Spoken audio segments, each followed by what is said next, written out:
Mbak Tia, aku lagi ngalamin SPD nih. Sakit banget sampai gak bisa jalan. Sebaiknya gimana ya?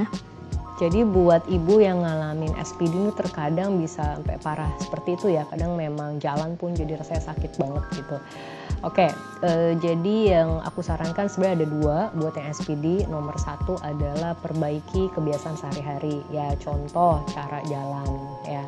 Nah jalan kalau SPD aja kadang kan tadi sakit tuh jalannya. Nah kita memakai namanya kain jarik yang bungkus di perut atau dililit di perut. Ada beberapa teknik ikatnya sehingga ketika ibu jalan itu lebih berkurang nyerinya, dan sudah banyak yang terbantu banget dengan menggunakan kain jarik ya. Itu waktu jalan pakai kain jarik ya, karena kalau menggunakan pregnancy belt itu hanya di sini, kadang nggak penuh sampai ke atas, jadi terkadang kurang efektif untuk ngurangin nyerinya ya.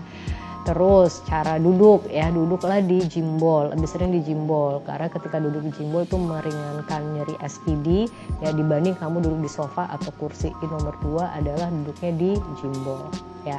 Yang ketiga tadi 2 ya padahal ya, 3 deh ya. Yang ketiga adalah melakukan penguatan otot dasar panggul. Jadi SPD itu sendinya itu dia kalau nggak meregang berlebihan, nah ya kadang emang nggak seimbang. Jadi makanya kita butuh latihan-latihan untuk kembali nguatin lagi nih ya, dan untuk tidak meregang berlebihan, nyatu lagi ya. Jadi nomor 1 bisa dilakukan namanya pelvic floor ya, jadi penguatan otot dasar panggul yaitu Kegel. Oke, jadi lebih sering Kegelnya, ditambah lagi postur yoganya. Contoh postur yoga yang bisa sambil Kegel, contohnya adalah misalnya semi squat atau half squat, itu juga bisa, boleh. Yang kedua bridge pose, itu juga bisa untuk membantu SPD ya.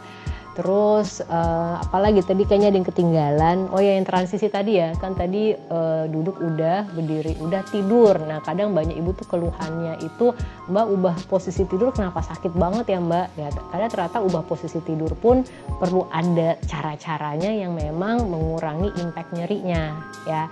Jadi kalau tidur pun itu kalau ngubah posisi jangan langsung berbalik ya, tapi kita bangkit dulu dari posisi miring ya kan, baru pelan-pelan ke sisi satunya dan kemudian baru berbaring lagi ya.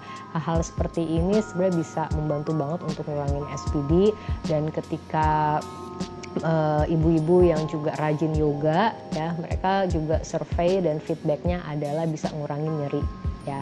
Dan yang penting juga diingat, SPD itu jarang sekali yang bisa hilang total 100% ya. Biasanya hilangnya itu ya nanti waktu bayinya sudah lahir, tapi setidaknya tadi cara-cara yang sudah aku share itu bisa ngurangin nyerinya.